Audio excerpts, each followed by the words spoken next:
Gente, hoje nós vamos falar sobre duas doutrinas das que mais dividem os evangelhos, e contudo das mais doces, das mais arrebatadoras. São doutrinas sobre as quais nós deveríamos discutir menos e meditar mais. Eu gostaria de falar hoje, portanto, do texto. Na verdade, eu sou forçado, em razão da sequência da exposição que eu quero falar hoje sobre a doutrina da predestinação e do batismo do Espírito Santo. Eu vou pedir que vocês abram a Bíblia no texto de hoje, que é Efésios, capítulo 1.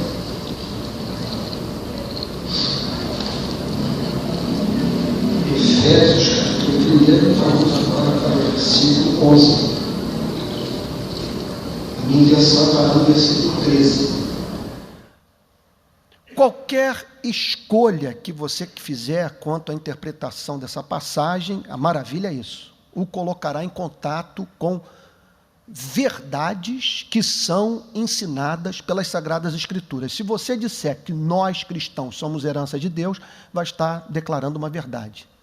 E se você afirmar que nós temos uma herança, vai estar também declarando algo que é ensinado pelas Sagradas Escrituras com muita clareza. Martin Lloyd Jones, que eu tenho citado tanto aqui, a quem eu devo grande parte da iluminação que tenho recebido para a compreensão desse texto, ele é da opinião que essa herança é uma herança que diz respeito àquilo que Deus tem reservado para você e para mim. Nós temos uma herança.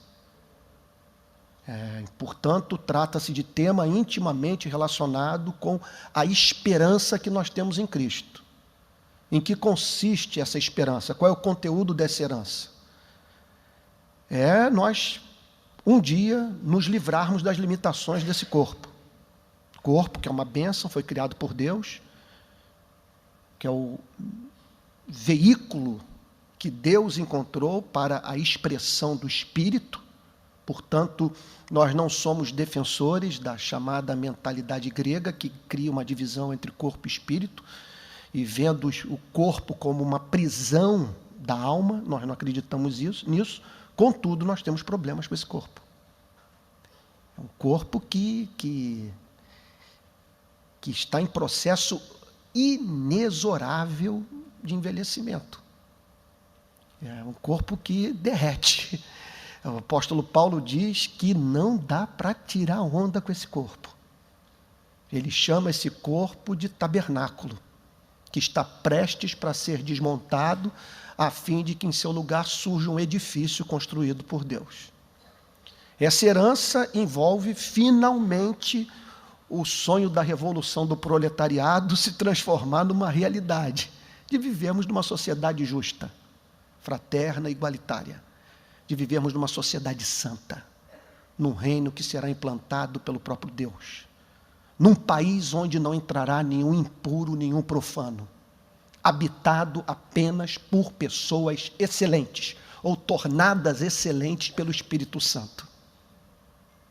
É o sonho de finalmente não vermos mais Deus por espelho, mas experimentarmos da bênção das bênçãos, que é aquilo que os teólogos chamam de visão beatífica, de finalmente podermos contemplar Deus na beleza da sua santidade e, juntamente com os anjos, arcanjos e querubins, prestarmos a Ele culto de adoração.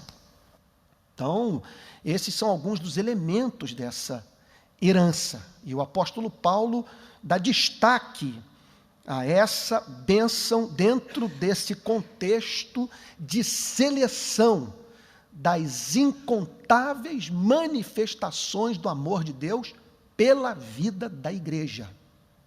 Não é a revelação do amor de Deus pela vida da humanidade, que é o amor de Deus revelado nas Sagradas Escrituras por sua igreja.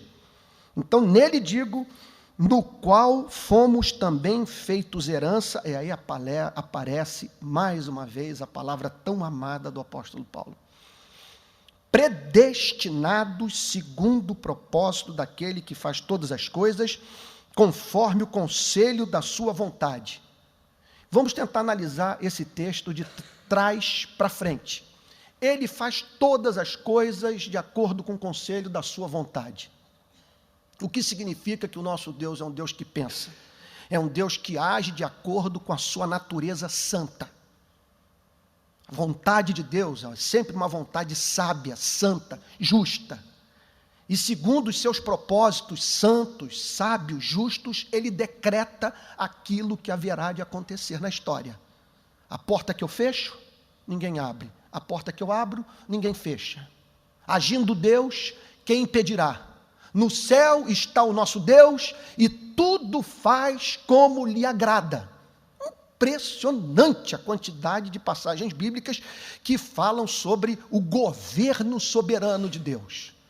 Definitivamente a Bíblia não nos apresenta um conceito de Deus, tal como tem sido defendido por alguns teólogos, como por exemplo, os teólogos do chamado teísmo aberto, de um Deus que está juntamente com você, comigo, aprendendo. Um Deus que olha para a história com expectativa. Um Deus de quem nós devemos sentir compaixão, porque tal como você e eu não pode antever, não pode se antecipar a tsunamis, a terremotos ou a deserção espiritual de alguém. O que esse texto está dizendo é que ele faz todas as coisas conforme o conselho da sua vontade. E dentro do conselho da vontade de Deus, daquilo que ele decretou fazer, encontra-se a formação desse povo, que o pai entregou para o filho, para que o filho pudesse salvá-lo. Desse povo, me permito aqui a heresia, transformado em filha, a fim de que o pai pudesse ter um casal. Por favor, entenda o que eu estou lhes dizendo. Visando a participação dessa filha na festa de amor da Trindade. Então, o que Paulo está dizendo é que,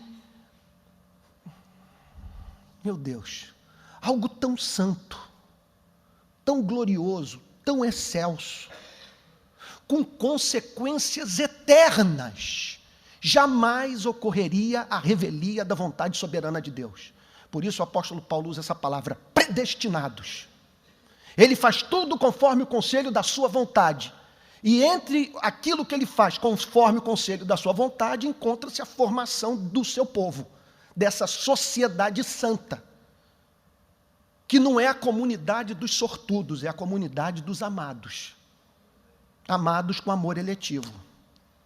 Então é isso que o apóstolo Paulo está dizendo. Então notem que Martin Lloyd Jones foi um pouco grosseiro na exposição desse verso 11, que ele diz o seguinte, olha, há uma diferença muito grande entre o cristão e o filósofo. O filósofo, ele espera entender para poder crer. Essas coisas não foram escritas para serem entendidas, foram escritas para serem recebidas. Isso é uma coisa que escapa à nossa compreensão. Nós estamos diante de um mistério. A filosofia não tem o que dizer sobre esse tema. Tudo que nós sabemos é que Deus separou um povo para si. Não fomos nós que criamos essa doutrina. Essa doutrina simplesmente nos ajudou a entender tudo aquilo que nós sentimos e que nós falamos quando estamos de joelhos. Alguém já disse que todo cristão de joelho é calvinista. Porque quando estamos de joelhos, atribuímos tudo ao Espírito Santo. Atribuímos a preservação da nossa vida biológica ao poder de Deus.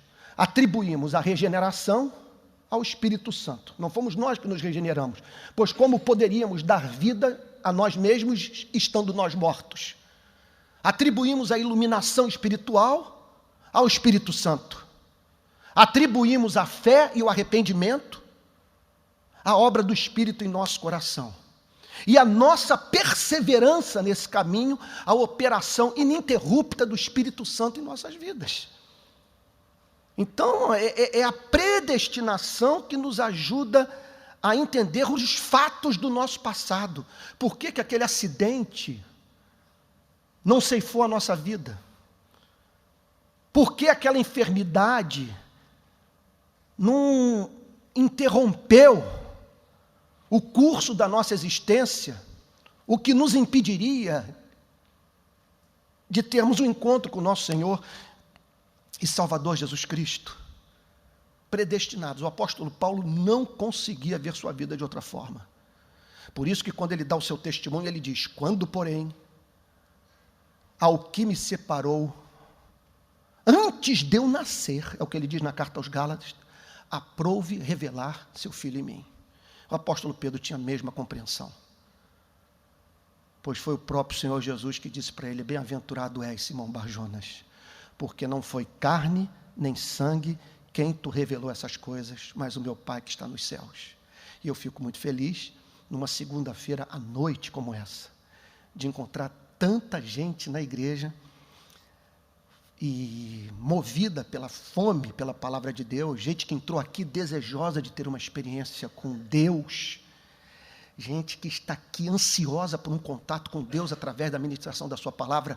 Eu fico muito feliz de poder dizer para você e dizer para mim: o amor que Deus tem por nós é antigo, antes da fundação do mundo, predestinados, essa é a palavra. Não tente entender sua vida de outra forma. Tentar entender a nossa conversão de outra forma, a palavra que está me vindo, eu não estou conseguindo pensar em outra, é derrogatório da glória de Deus, é alguma coisa que macula a glória de Deus, porque pensar na nossa salvação em outros termos é atribuí-la a nós mesmos, ou um golpe do destino. Só que a Bíblia não fala em destino. Outro dia um amigo meu disse, ele ouviu alguém pronunciar a palavra sorte, e ele disse: sorte é uma palavra pagã. Está certo, nós não acreditamos em sorte, nós cremos que Deus reina. Nele digo, no qual fomos também feitos herança, predestinados, segundo o propósito daquele que faz todas as coisas conforme o conselho da sua vontade. É interessante como que o apóstolo Paulo se repete, e como que é capaz de dizer as mesmas coisas de modos absolutamente diferentes e adequando a sua mensagem aos seus ouvintes. Porque não é isso que ele diz na carta aos Romanos, no capítulo 11, a partir do verso 33? Ó profundidade da riqueza, tanto da sabedoria quanto do conhecimento de Deus. Quão insondáveis são os seus juízos e quão inescrutáveis os seus caminhos. É assim que ele termina a sua reflexão sobre a doutrina da predestinação. Quem, pois, conheceu a mente do Senhor? Ou quem foi o seu conselheiro? Ou quem primeiro lhe deu a ele para que venha a ser restituído? Porque dele, por meio dele e para ele são todas as coisas, a ele, pois, a glória eternamente. Amém.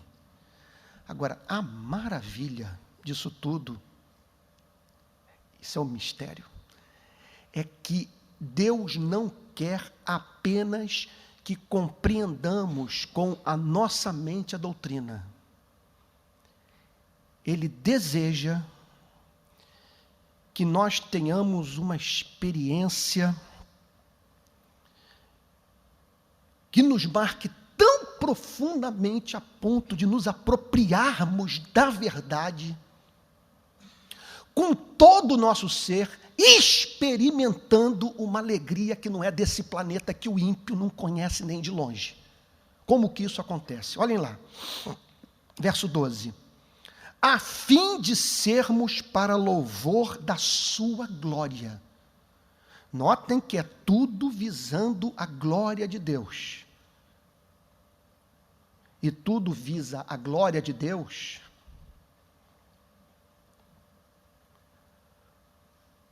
porque era de se esperar que Deus tivesse como objetivo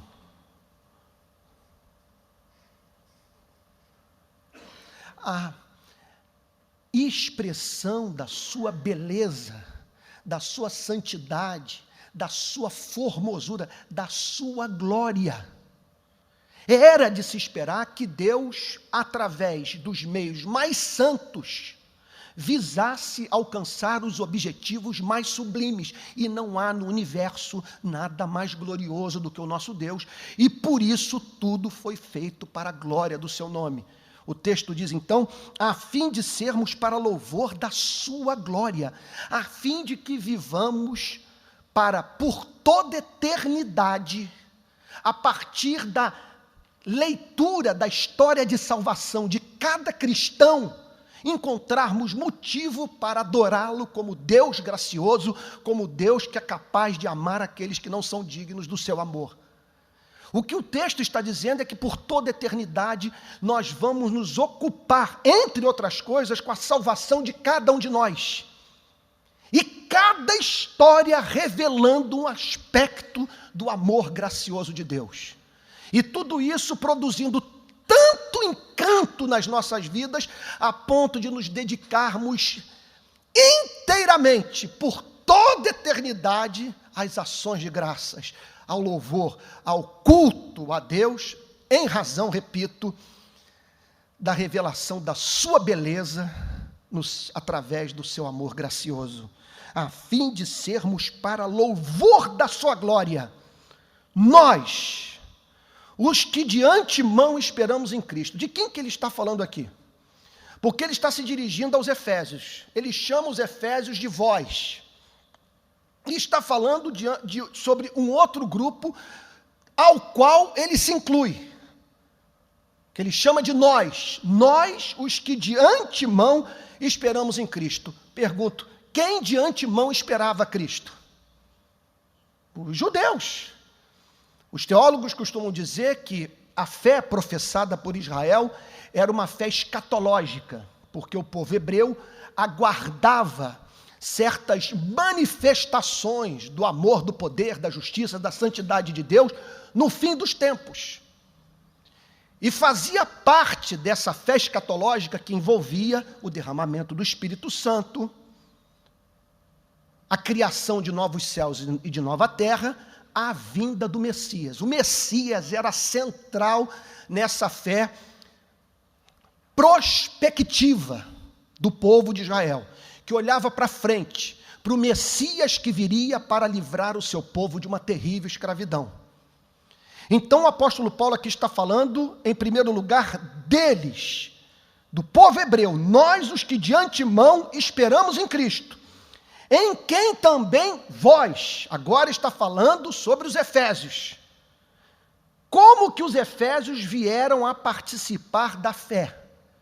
Como que os Efésios, como que aqueles pagãos, aqueles gentios, vieram a crer de modo idêntico ao povo de Israel, se apropriando assim pela fé das bênçãos da salvação. Como que esse milagre aconteceu?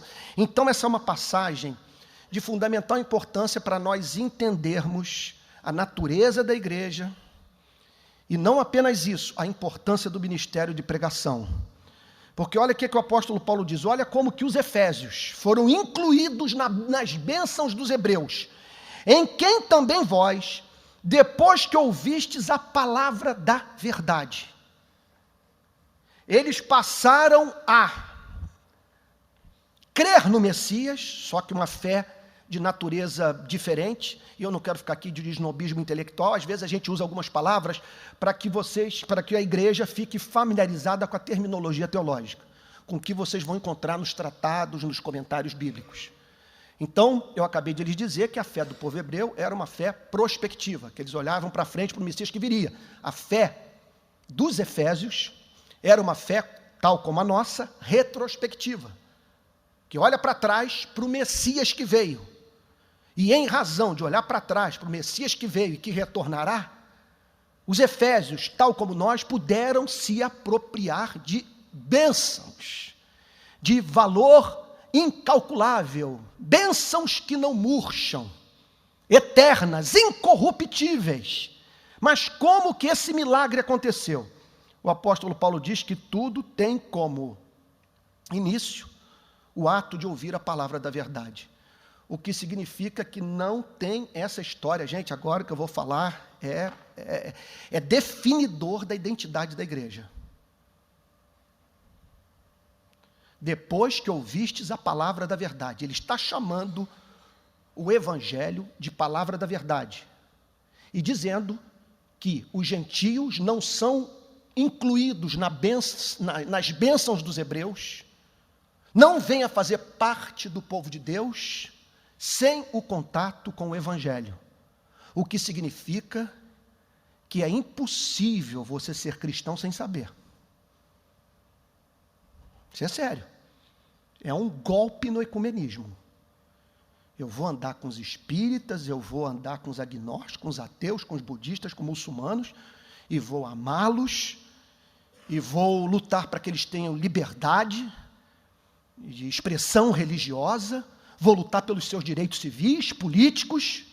Contudo, não exija de mim declarar que todo caminho leva a Deus e que nós estamos por caminhos diferentes procurando chegar ao mesmo lugar. Uma vez uma pessoa me ouviu pregar isso na televisão, no período que eu tinha aquele programa, Palavra Plena, e escreveu para mim furiosa.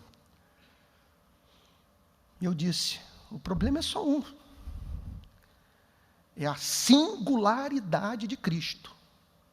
Não me peça para ser ecumênico, enquanto eu acreditar que Jesus Cristo levou uma surra, foi torturado, posto no madeiro, e morto e sepultado por amor a mim. No mundo onde crianças morrem de leucemia, é muito importante dizer que Deus amou o mundo de tal maneira que deu seu único filho para que todo aquele que nele crê não pereça, mas tenha vida eterna. Não me peça para banalizar essa história.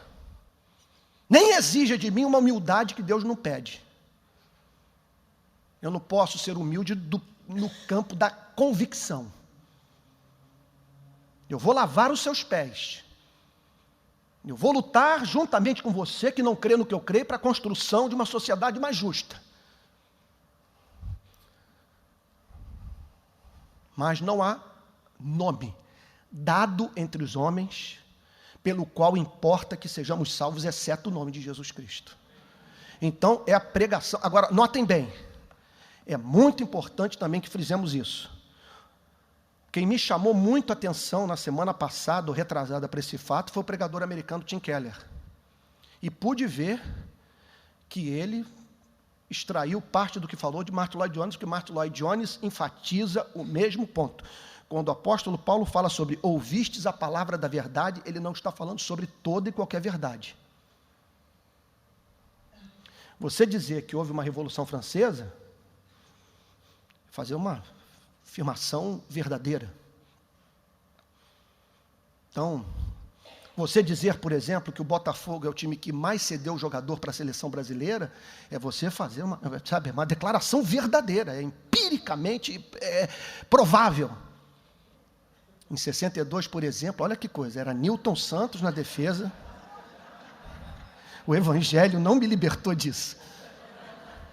Newton estava aí tão bem, né? Mas vamos para o calvinismo profundo. Então era Newton Santos na defesa, Didi no meio campo, só distribuindo, e o ataque, Garrincha, Amarildo e Zagallo. Não tinha Pelé, que Pelé saiu no primeiro jogo contundido. Botafogo, Garrincha levou o time nas costas. Eu quase falei ao Botafogo toda hora, calma aí também não é tanto. Então todos nós deveríamos ter um respeito por esse clube. Agora, notem bem, quando ele está falando aqui, ouvistes a palavra da verdade, não está falando nem mesmo de tudo aquilo que a Bíblia fala. Gente, o impressionante, e Tim Keller ressalta isso nesse livraço chamado Uma Igreja Centrada, é que uma pessoa pode, durante anos a fio, pregar a Bíblia numa igreja sem pregar o Evangelho. Pregar a palavra de Deus não significa pregar o Evangelho. Pregar o Evangelho sempre significará você extrair da Bíblia, desse livro, cujos caminhos levam a Jesus Cristo, significa você extrair desse livro aquela história referente ao amor ardente de um Deus que deu seu único Filho para que todo aquele que nele crê não pereça, mas tenha vida eterna. É você enfatizar o fato de que o homem é pecador, que os seres humanos precisam se arrepender. E eu não sei, gente, como que nós temos vergonha de falar sobre isso. Se hoje nós sabemos que as nossas guerras matam mais do que as tragédias naturais, que no último século, século passado, século XX, nós matamos 180 milhões de seres humanos, em guerras, guerrilhas, movimentos de libertação.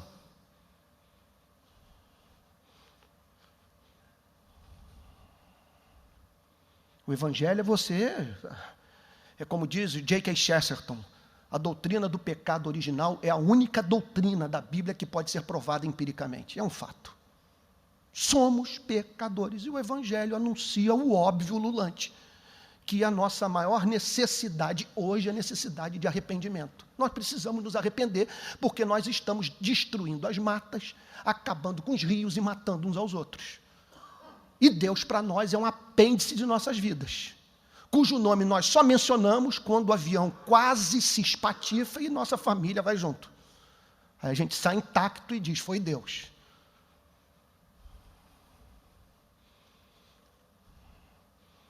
Então, o que o apóstolo Paulo está dizendo é que os efésios foram levados a participar das bênçãos da salvação e se unirem ao povo de Israel, a fim de gozarem desse status de povo de Deus, em razão do fato de missionários cristãos terem ido para Éfeso não para pregar a Bíblia, mas para pregar o Evangelho. O Evangelho, eles se converteram por causa da pregação da verdade. E verdade aqui, repito, nunca é demais enfatizar, é algo bastante específico, tem a ver com a vida do Cordeiro de Deus que tira o pecado do mundo e a resposta que nós temos que dar para esse fato histórico. Em quem também vós, depois que ouvistes a palavra da verdade, o evangelho da vossa salvação.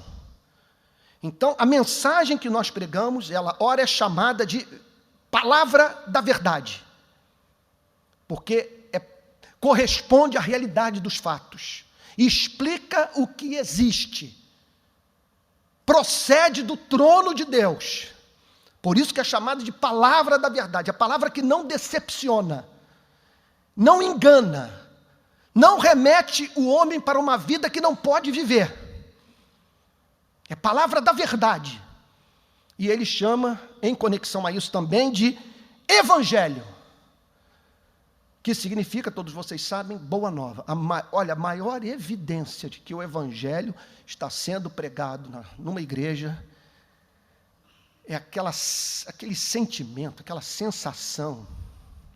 O que está sendo falado é tão maravilhoso, é tão glorioso, atende de tal maneira, de modo surpreendente às demandas do espírito humano, que não é possível que seja verdadeiro. O Evangelho é uma boa nova, é uma coisa que você ouve e que você recebe como música. E ele chama de Evangelho da salvação, porque é Evangelho que apresenta ao homem o que lhe propicia resolver o problema mais grave de sua vida. Sua necessidade número 1, que é de se reconciliar com Deus contra quem ele pecou. Em quem também vós, depois que ouvistes a palavra da verdade, o evangelho da vossa salvação. Então, eu diria aqui que pastor Josué, pastor Theo, pastor Vanderlei, pastor Hidalgo, os demais pastores aqui presentes, eu mesmo, nosso desafio como pregadores é encontrarmos a cada domingo uma forma de incluirmos o evangelho na nossa mensagem.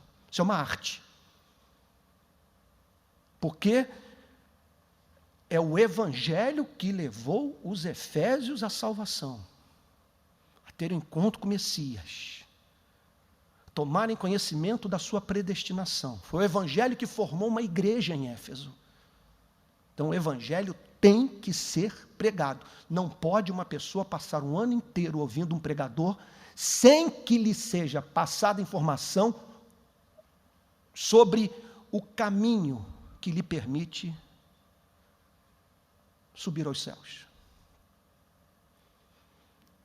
Em quem também vós, depois que ouvistes a palavra da verdade, o evangelho da vossa salvação, tendo nele também crido, o que significa que a essência da mensagem é Jesus Cristo.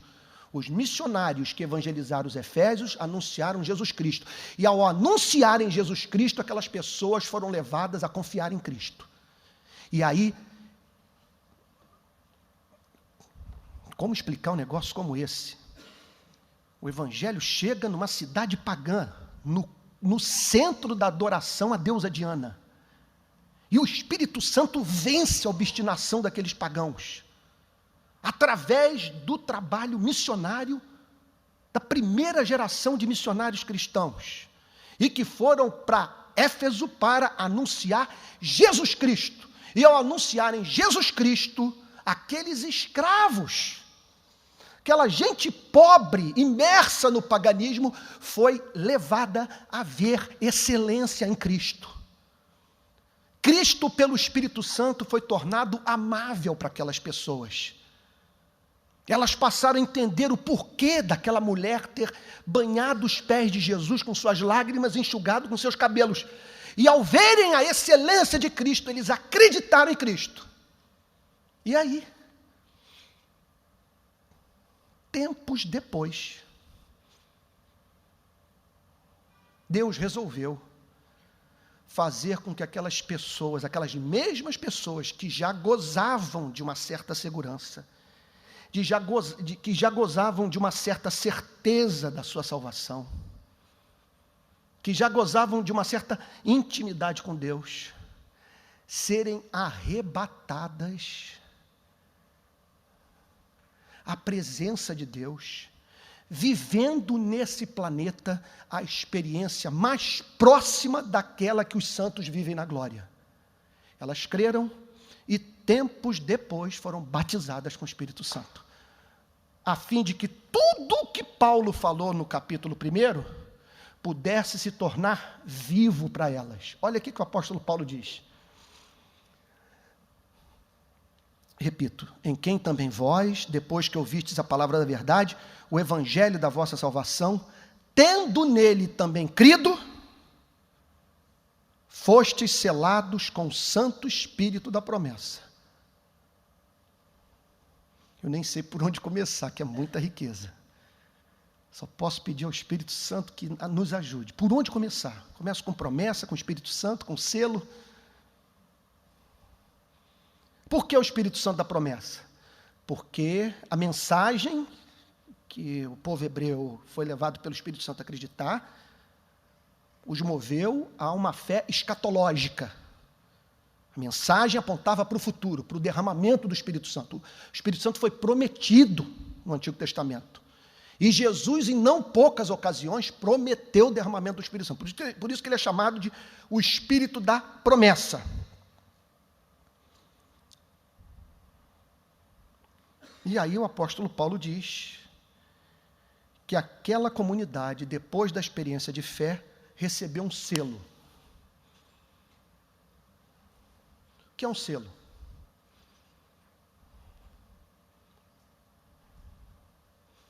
Vamos usar a cabeça aqui, vamos pensar, por que essa linguagem? O que o apóstolo Paulo está dizendo é que os efésios foram selados. No momento, tudo começou numa reunião, com imposição de mãos, num culto bem pentecostal. Eles já tinham sido levados à fé. E certamente essa experiência não foi a experiência da primeira geração, dos plantadores da igreja de Éfeso, daquele grupo base que iniciou a comunidade cristã da cidade de Éfeso. O texto está dizendo que aquelas pessoas foram levadas à fé, mas Deus, no seu amor, não satisfeito com a salvação dos efésios,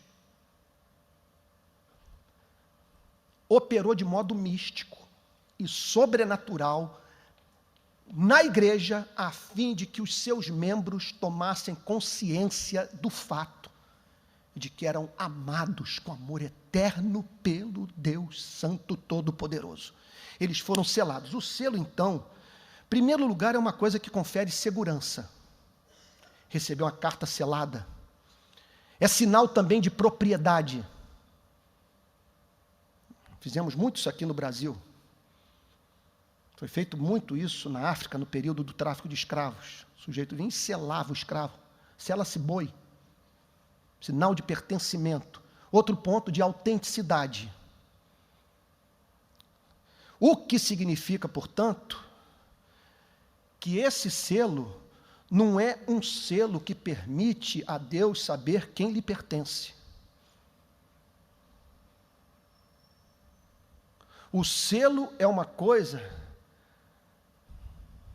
que tem, embora tenha valor certamente para Deus, mas é algo que visa atingir a minha vida, ampliar a percepção de certos fatos, que tem como objetivo me convencer do fato de que minha experiência é autêntica, é algo que me confere segurança, é um carimbo no espírito, é um carimbo na alma, que seja qual for a prova, a luta, o combate que eu tiver que enfrentar na minha vida, daquele ponto em diante, nada conseguirá apagar a certeza de que eu fui selado pelo Espírito Santo, de que eu sou de Jesus, que meu nome está escrito no livro da vida.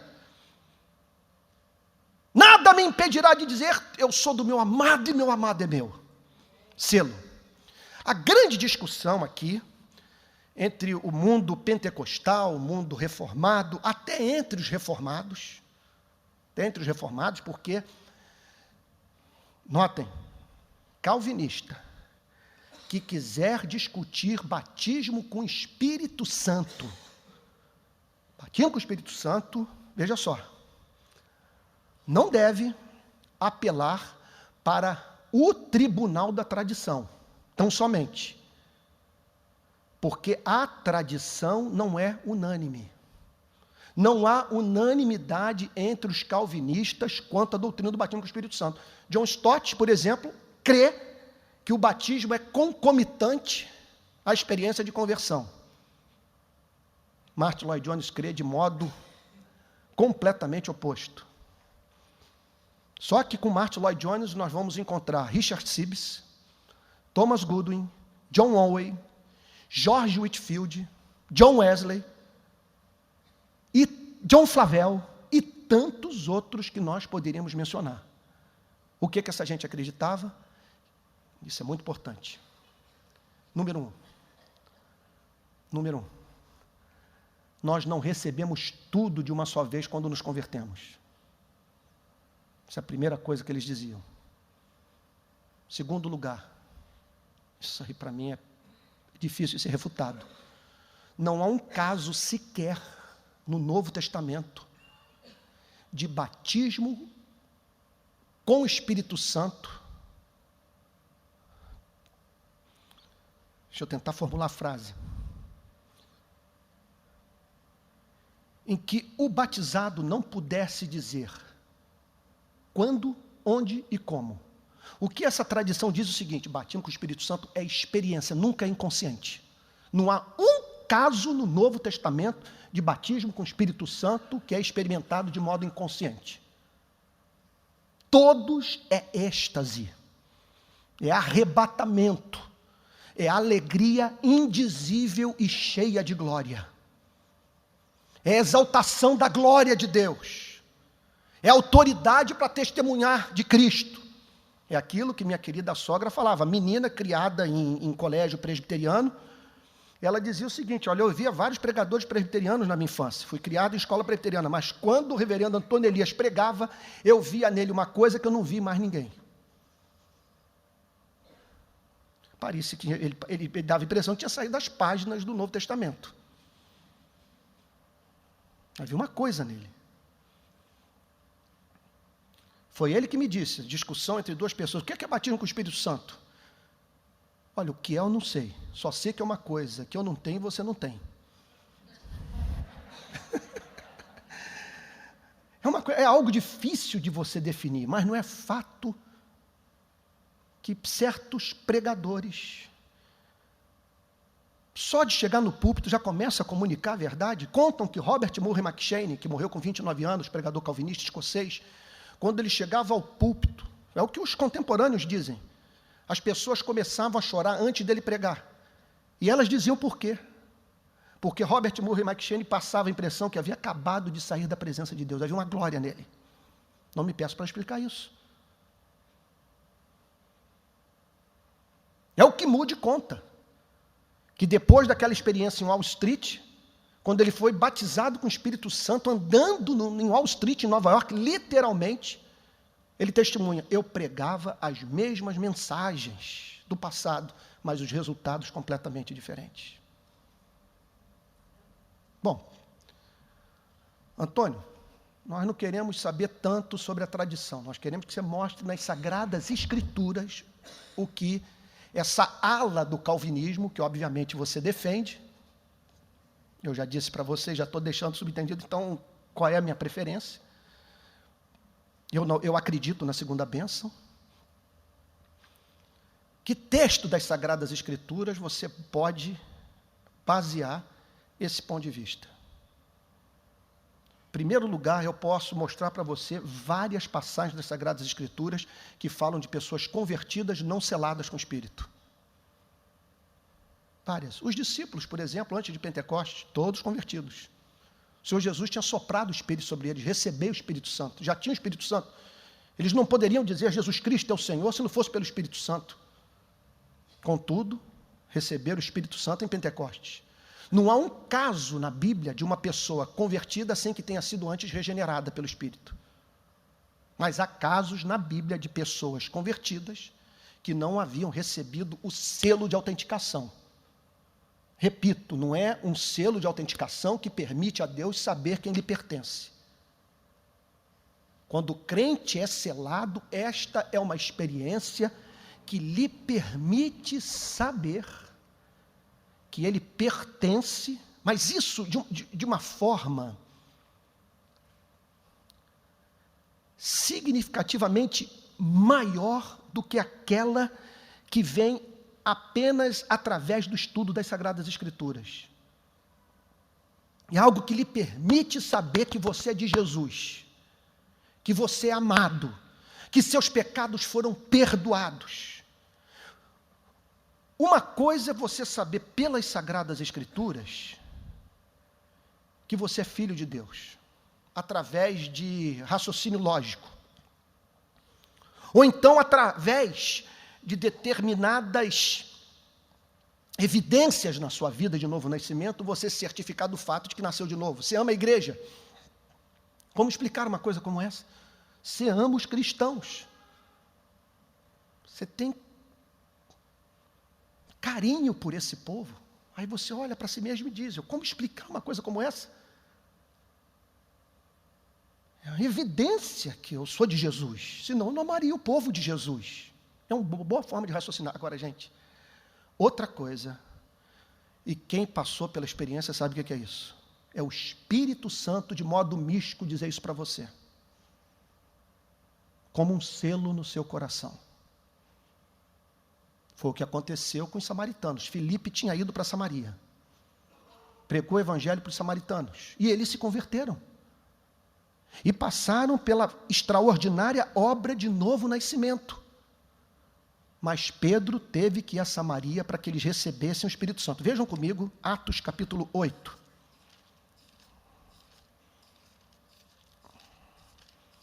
Atos capítulo 8.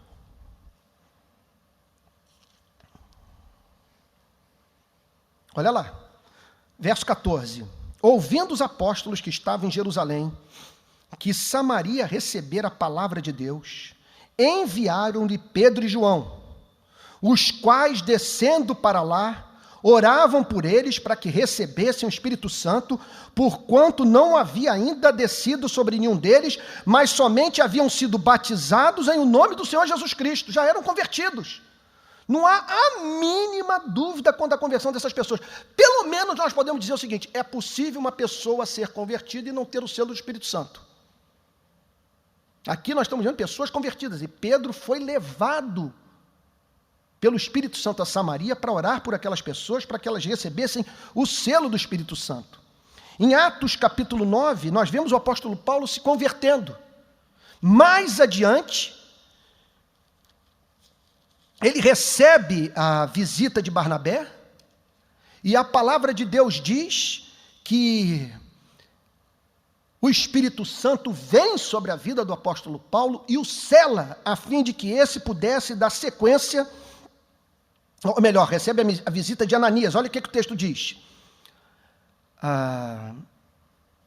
Verso 10. Ora, havia em Damasco um discípulo chamado Ananias, disse-lhe o Senhor numa visão: Ananias, ao que respondeu: eis-me aqui, Senhor.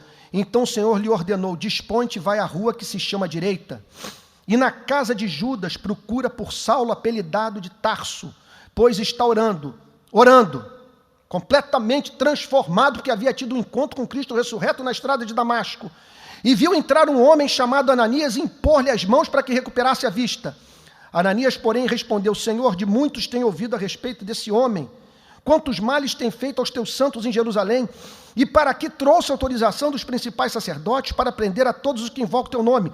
Mas o Senhor lhe disse: vai, porque este é para mim um instrumento escolhido para levar o meu nome sobre os gentios e reis, bem como perante os filhos de Israel, pois eu lhe mostrarei quanto lhe importa sofrer pelo meu nome.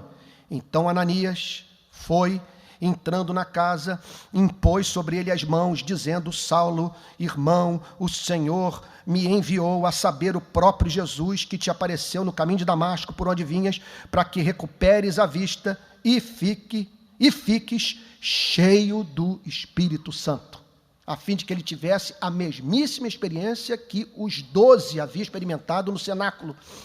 Impressionante também é a visita do apóstolo Paulo à cidade de Éfeso, quando ele encontra um grupo de convertidos. Olha o que o texto diz, Atos 19, versículo 1.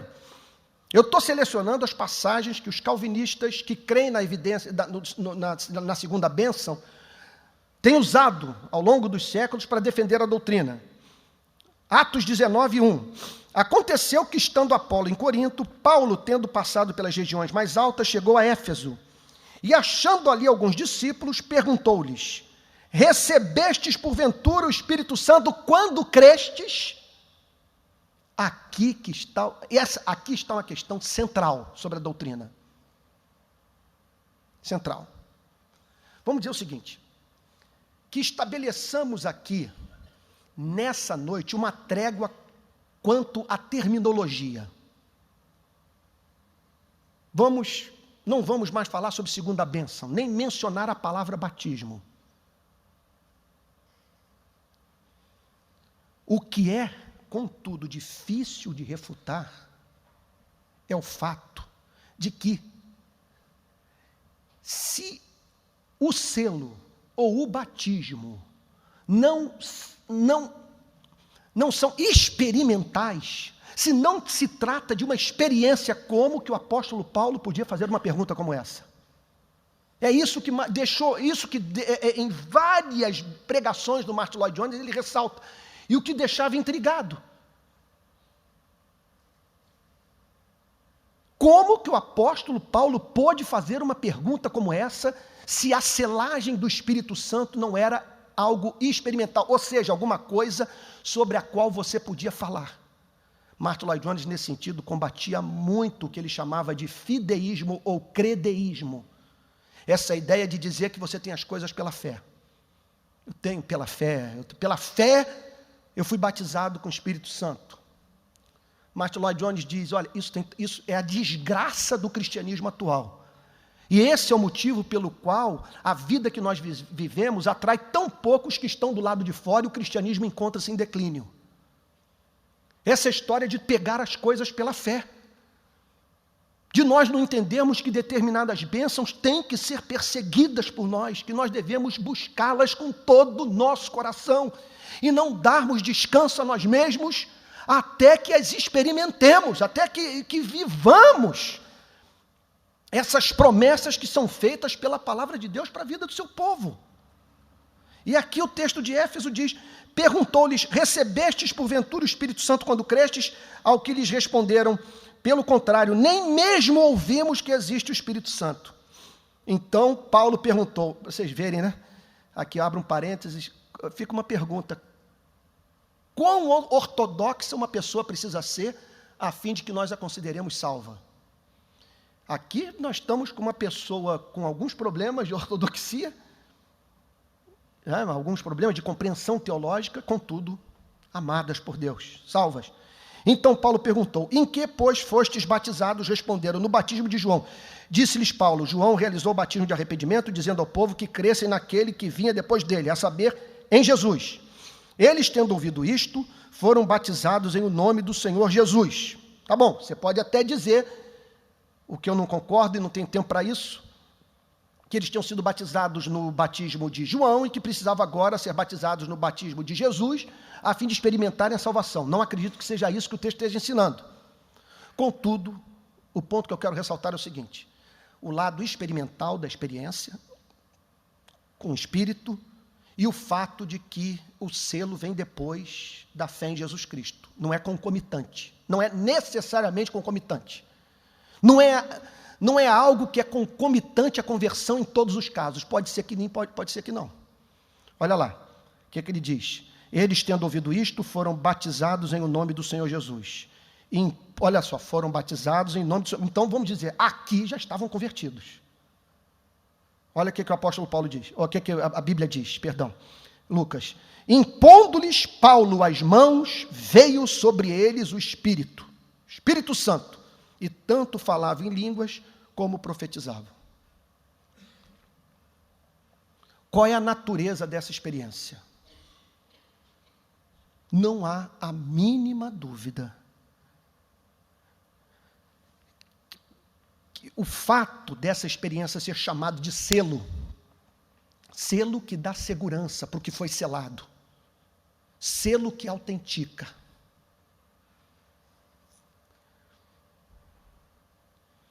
selo que revela pertencimento, de quem você é propriedade, a quem você pertence, é chamado de selo, porque sempre que o Espírito Santo vem sobre a vida de um ser humano, na forma de selo, no Antigo Testamento, ele operava regenerando como no Novo Testamento, implantando fé, levando as pessoas ao arrependimento, dando entendimento espiritual. O Espírito Santo é revelado nas Sagradas Escrituras inteiras, mas o Espírito Santo atuando como o que aplica o selo só no Novo Testamento, só depois de Pentecostes. Você não encontra de Pentecostes para trás pessoas tendo esse nível de compreensão do amor de Deus. Por isso, nós não encontramos na Bíblia inteira textos como Romanos e Efésios. Porque é uma fase nova. A igreja alcançou a maturidade, saiu do jardim de infância, que era o Antigo Testamento. E agora, cristãos estão passando por essa experiência do Espírito Santo vir sobre eles e os selar. O que acontece quando uma pessoa é selada? Há duas passagens doutrinárias e uma narrativa que nos ajudam a entender o que acontece quando uma pessoa é selada. E é coisa de você ler. Foi o sentimento que eu tive agora, na minha casa. Quando eu cheguei aqui, sentei nessa cadeira, falei, eu só peço que os meus irmãos hoje à noite sintam o que eu senti hoje, no final da tarde, na minha casa, quando pensei nessa doutrina.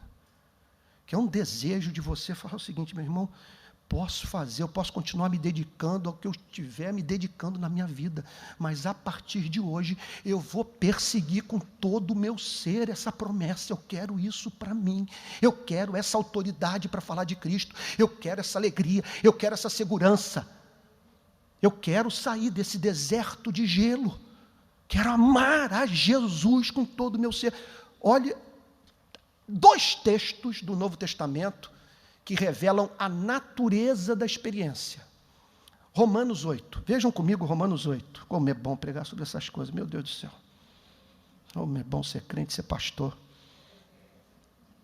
Pensar que eu sou mantido pela igreja para pregar o evangelho, isso é uma maravilha. Estudar a Bíblia, meu Deus. Vamos lá. Romanos 8, versículo 12. Assim, pois, irmãos, somos devedores não à carne, como se constrangidos a viver segundo a carne. Porque se viverdes segundo a carne, caminhais para a morte. Mas se pelo Espírito mortificardes os feitos do corpo, certamente vivereis. Pois todos os que são guiados pelo Espírito de Deus são filhos de Deus. Porque não recebestes o espírito de escravidão para viverdes outra vez atemorizados. Mas recebestes o espírito de adoção, baseados no qual clamamos, Abba, Pai. O que acontece com o selo é justamente isso. É uma operação do Espírito Santo, mediante a qual nos asseguramos de tal maneira do amor de Deus, que somos levados a partir do lugar mais profundo do nosso ser, a chamá-lo com essa familiaridade que podia ser encontrada dentro de um lar de Israel do primeiro século. A forma como uma criança se dirigiu ao pai. Gente, dizer que todos passaram por essa experiência, eu vou ser honesto, concordo com Martin Lloyd Jones, estou surrupiando as palavras dele mesmo e é isso, e eu também que eu acredito. Ora, a Bíblia fala de pessoas chamando Deus de Abba, Pai. Cristãos com alegria indizível e cheia de glória.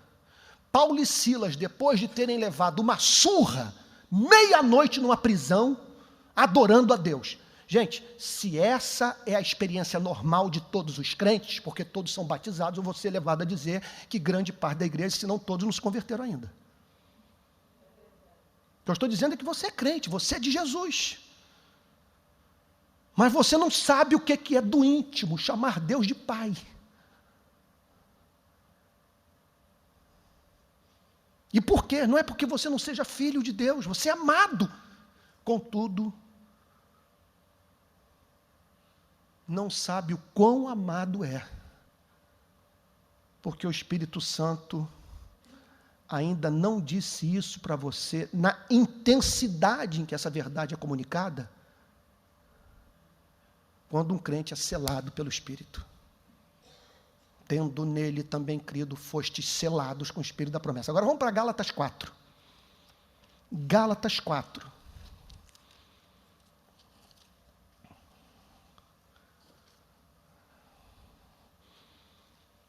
Olha aí, coisa linda. Verso 1. Digo, pois, que durante o tempo em que o herdeiro é menor, em nada difere de escravo, posto que ele é o Senhor de tudo. Isso é o Antigo Testamento. Aí está aí Abraão, Salomão, Davi, usando o linguajar da rua, toda essa galera está aí. Mas está sob tutores e curadores. Tutores e curadores. É o Antigo Testamento. Até o tempo predeterminado pelo Pai. Assim também nós, quando éramos menores, estávamos servilmente sujeitos aos rudimentos deste mundo. A essa bobagem de tentar comprar o amor de Deus com prática de idiotice. Pagar penitência, fazer peregrinação, essas tolices. Quer dizer, você chamar de boa obra o que você inventou, não o que a palavra de Deus prescreve. Olha a bomba atômica. Vindo, porém, a plenitude do tempo, Deus enviou o seu Filho, nascido de mulher, nascido sob a lei, para resgatar os que estavam sob a lei, a fim de que recebêssemos a adoção de filhos. Então, até aqui nós estamos falando de status. Essa pessoa tem o status de filha de Deus. Agora, olha o verso 6. E porque vós sois filhos, enviou Deus aos vossos corações o Espírito de seu Filho que clama, Abba, Pai. Então, a operação por excelência do Espírito Santo na selagem é dar ao crente a certeza da sua salvação. É eliminar todas as dúvidas. É gerar o que Pedro chama na sua primeira epístola, no capítulo verso 8, alegria, repito, indizível e cheia de glória. Agora, há uma passagem, uma narrativa que nos apresenta a radiografia do batismo com o Espírito Santo.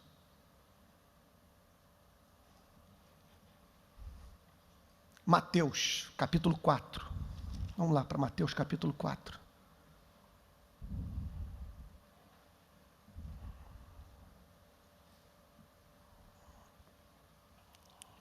Perdão, Mateus capítulo 3. Verso 13. Por esse tempo, dirigiu-se Jesus da Galiléia para o Jordão, a fim de que João batizasse. Ele, porém, o dissuadia, dizendo, eu é que preciso ser batizado por ti, e tu vens a mim. Mas Jesus lhe respondeu, deixa por enquanto, porque assim nos convém cumprir toda a justiça. Então ele o admitiu. Batizado Jesus, é isso que nós devemos procurar, é isso que você deve querer para a sua vida. Saiu logo da água, e eis que se lhe abriram os céus, e viu o Espírito de Deus descendo como pomba vindo sobre ele. E eis uma voz dos céus que dizia, este é o meu Filho amado, em quem eu me comprazo. Peguem Romanos 8, Gálatas 4, e usem como chave hermenêutica para o entendimento dessa passagem. A conclusão que nós chegaremos é que Jesus quer fazer pela igreja, o Deus Pai quer fazer pelos eleitos o que fez pelo seu Filho no Rio Jordão, enviando o seu Espírito e testificando com o Espírito do crente que ele é Filho de Deus. É numa reunião, isso pode acontecer quando você está em casa lendo a Bíblia, é uma coisa que vem de repente. Você está em casa lendo a Bíblia, você está num culto, e de repente vem esse testemunho, tu és meu Filho amado em quem me comprazo. Eu posso dizer, se vocês me permitem falar, de uma ou duas experiências da minha vida.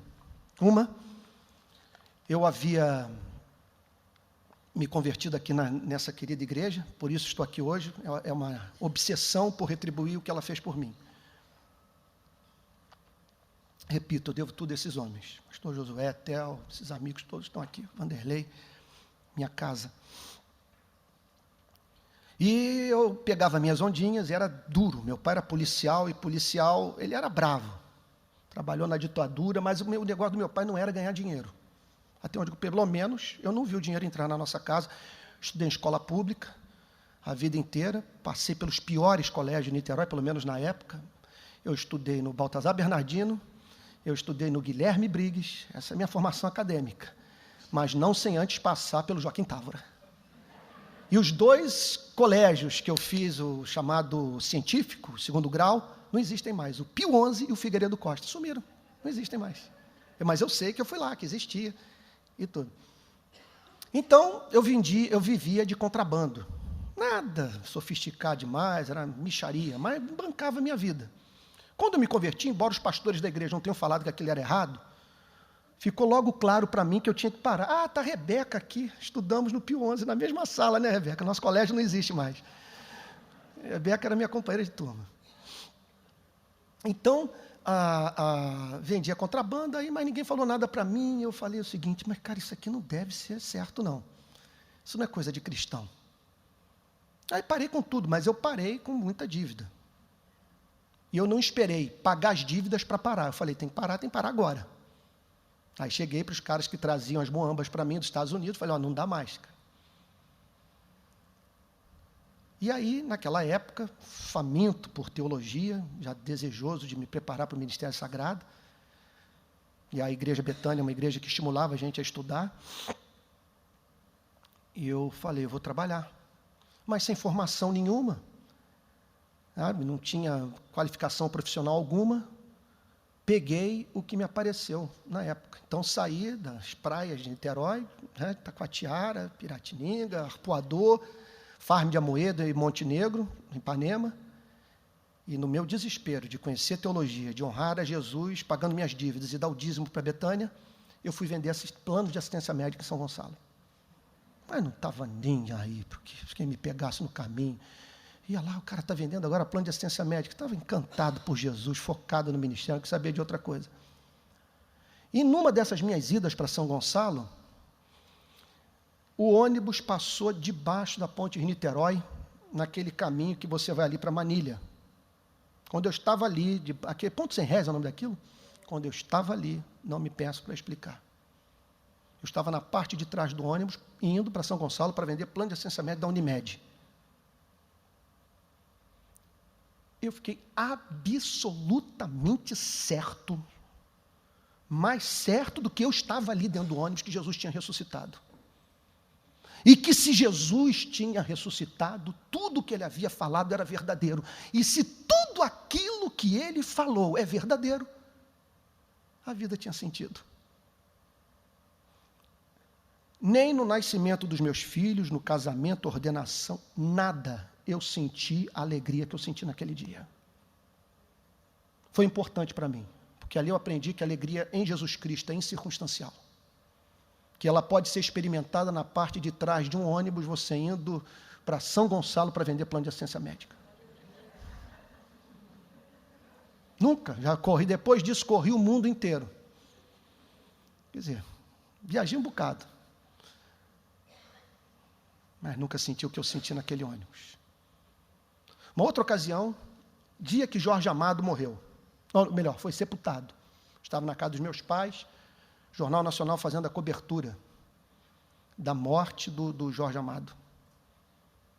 Eu saí meio melancólico, porque naquela reportagem, e o que eu vou falar agora é terrivelmente, politicamente incorreto, a Zélia Gattai mostrando os altares do terreno lá deles, e coisas lá relativas ao candomblé, aquela coisa toda.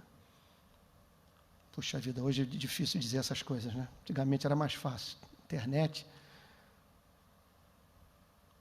mas aquilo me incomodou muito, para ser franco com vocês. Minha família veio desse ambiente, quero ressaltar, quero dizer que eu acho que essas pessoas têm que se amar, têm que ter liberdade para professar sua fé religiosa, mas eu sou cristão. Jesus ensina que essas coisas não são necessárias. Eu saí de lá, e pensando nos santos que morrem, e cuja memória não é venerada, não é honrada. Saí meio melancólico. Quando eu peguei meu carro, subi aqui no Largo da Batalha, eu estava ouvindo Paulo Brito. Paulo Brito no CD, e Paulo Brito cantando a música que Billy Graham gostava de usar nas campanhas evangelísticas, manso e suave, Jesus está chamando, chama por ti e por mim. Gente, quando chegou naquela parte, passam-se os dias, as horas se passam. É o crente falando para o incrédulo. Passam-se os dias, as horas se passam. Passam por ti e por mim. Transes de morte, por fim nos esperam. Vem tanto a ti contra a mim. Oh, não esperes o que ele está dando. Vem já, vem já. Quando chegou naquela parte, vem já, vem já. Alma cansada, vem já. Eu caí num pranto. Eu não conseguia mais parar de chorar. E como eu não conseguia parar mais de chorar, eu não pude entrar no meu condomínio, que é depois ali da casa de Josué, no country. Eu passei pelo meu condomínio, Jardim América, e fui até Maria Paula. E aí, não me perguntem, todas as doutrinas calvinistas, as doutrinas da graça, especialmente a da predestinação, vieram à minha mente. E eu aprendi mais ali sobre teologia do que lendo todos os livros. ficou muito evidente para mim que a nossa salvação é resultado da graça soberana de Deus. E como eu não conseguia parar de chorar, eu resolvi pegar a estrada nova e ir para a região oceânica. E orando, e me consagrando para servir ao mundo, e pensando em levar o Evangelho para o Brasil, para levar a palavra de Deus para esses cuja alma está cansada. Quando eu cheguei na praia de Piratininga, o Espírito Santo me apresentou, eu ali, já de frente para a praia, no final, lá na prainha, à noite, tudo escuro, não tinha ninguém na rua.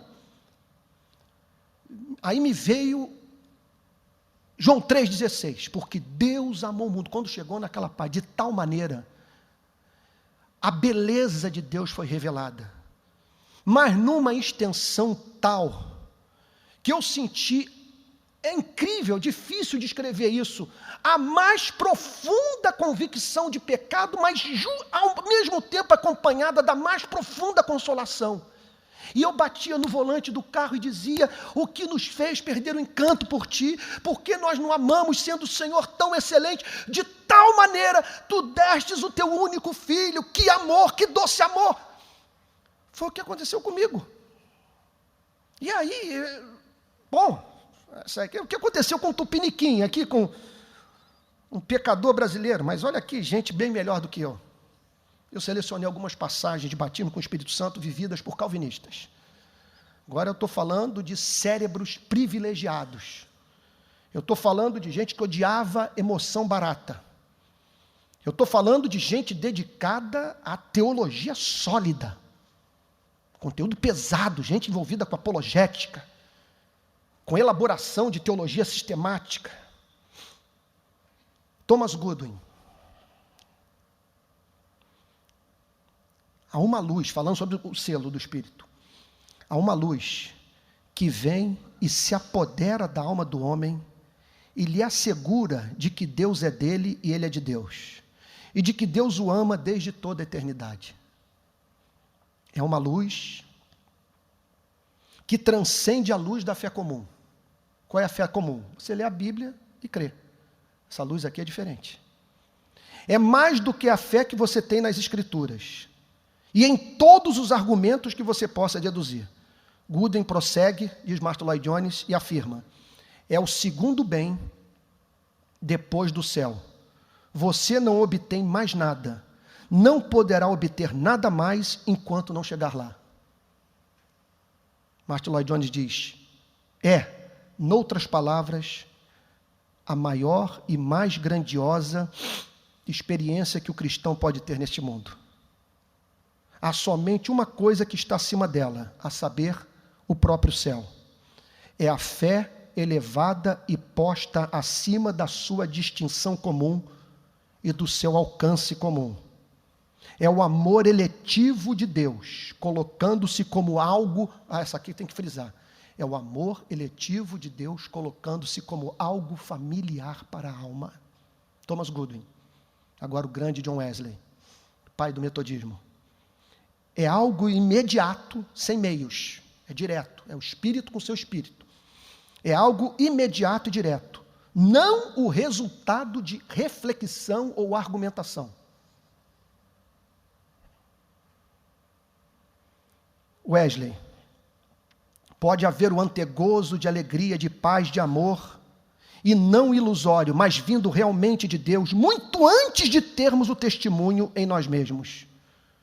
Martin Lloyd Jones comenta: noutras palavras, você pode experimentar a obra geral do Espírito muito antes disto acontecer com você. Antes do Espírito de Deus testemunhar com os nossos espíritos, que temos redenção no sangue de Jesus.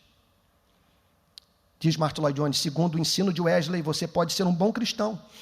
É o que eu estou defendendo aqui.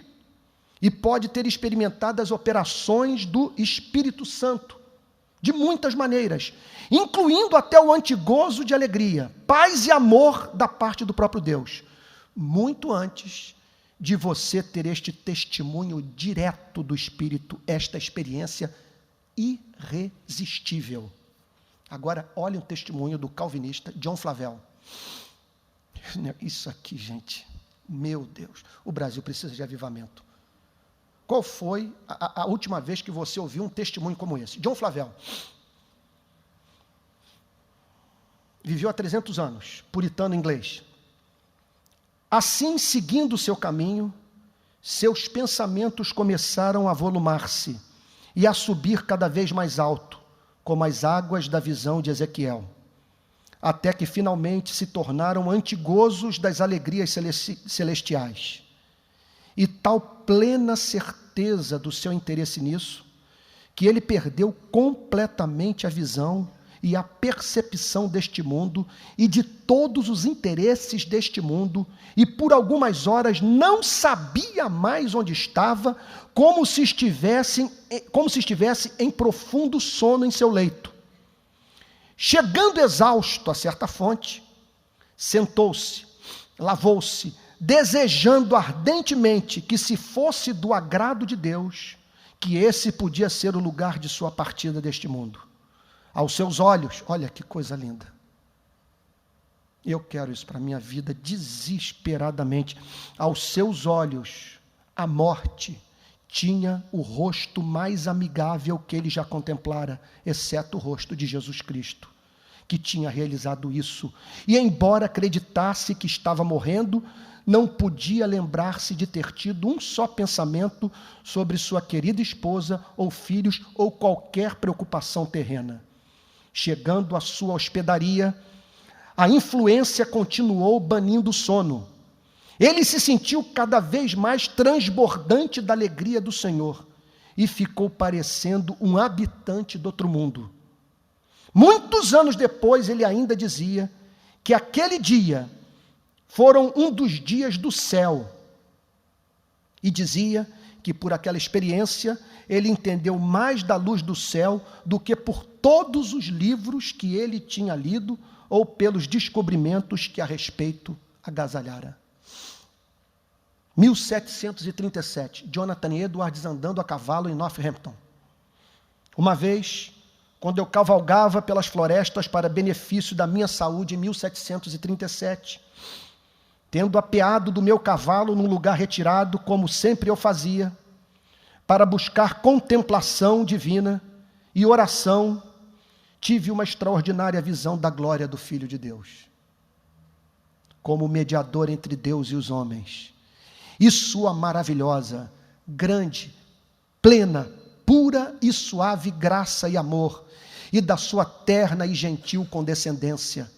Esta graça que se mostrou tão tranquila e suave, mostrou-se também grandiosa acima dos céus.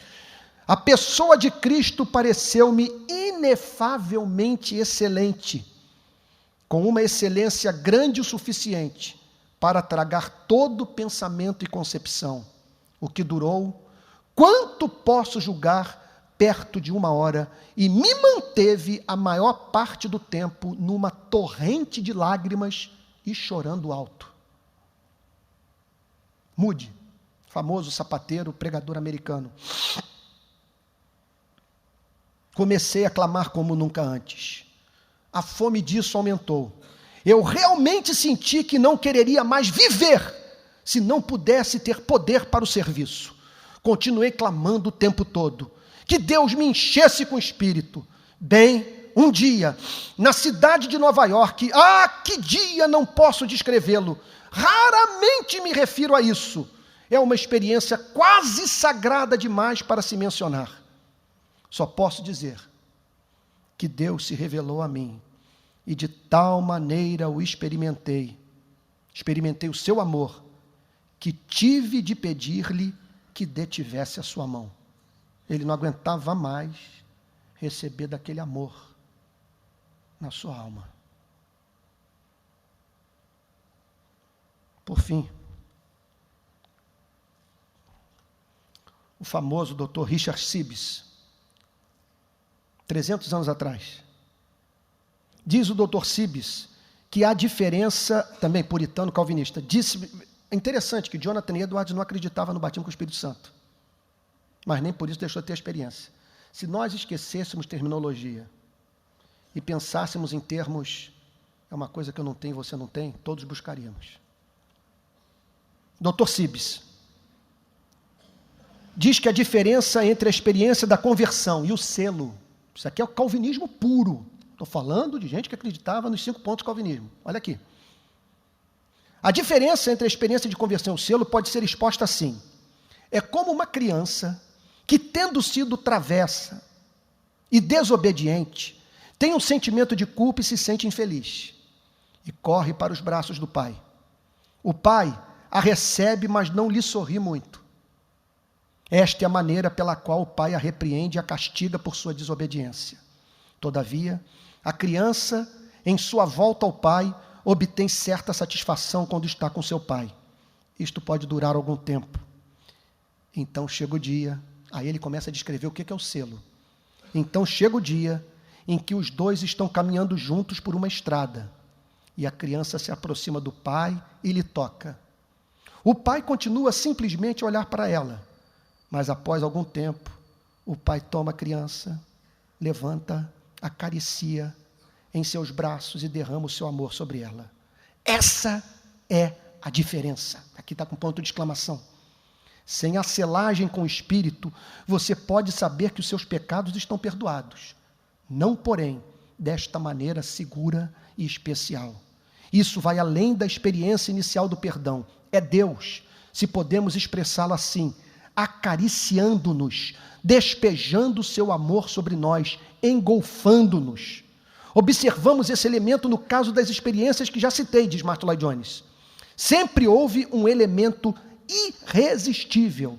Mesmo um homem de físico poderoso como Moody sentiu seu corpo quase estourar sob a grandeza da experiência do amor de Deus e clamou a Deus para que parasse. Temia que a glória da experiência realmente o matasse. Essa é a diferença entre as duas experiências. Martin Lloyd-Jones conclui a série de sermões sobre a selagem com o Espírito, dizendo sobre o que nós devemos fazer. A primeira coisa é você tomar percepção do fato que você não está vivendo isso.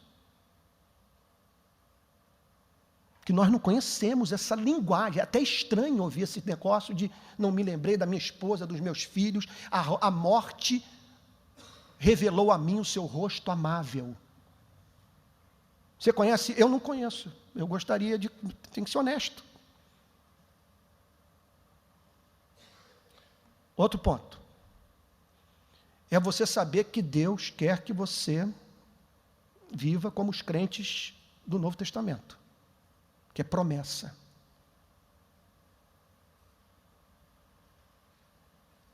Promessa. Se você pedir o Espírito Santo, Ele vai dar o Espírito Santo. Porque não há filho que, se pedir ao pai um pão, vai receber da parte daquele que mais o ama uma pedra. A outra coisa é orar. E se pôr no caminho. Por aquele caminho onde você sabe que Jesus vai passar.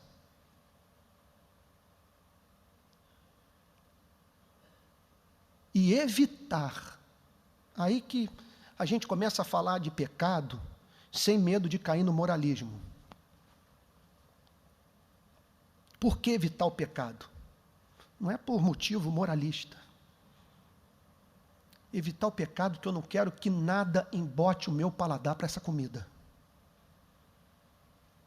Eu não quero que nada me impeça de apreciar esses relatos. Do mundo desses homens se tornar para mim uma coisa muito distante.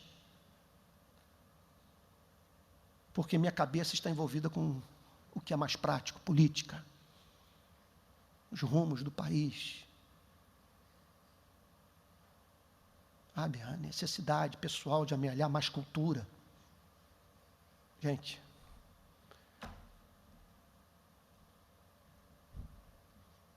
se isso é verdade, é promessa, nós temos que buscar isso com todo o nosso ser.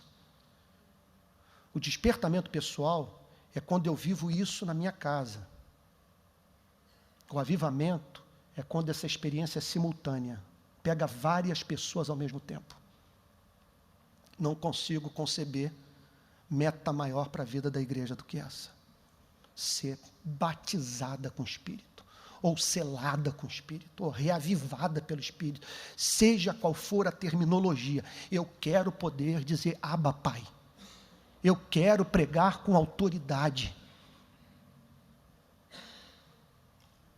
Eu quero saber que eu sou do meu amado, que Ele é meu. Eu quero essas verdades sendo comunicadas na minha vida de modo vivo, em nome de Jesus. Amém, irmãos? Amém.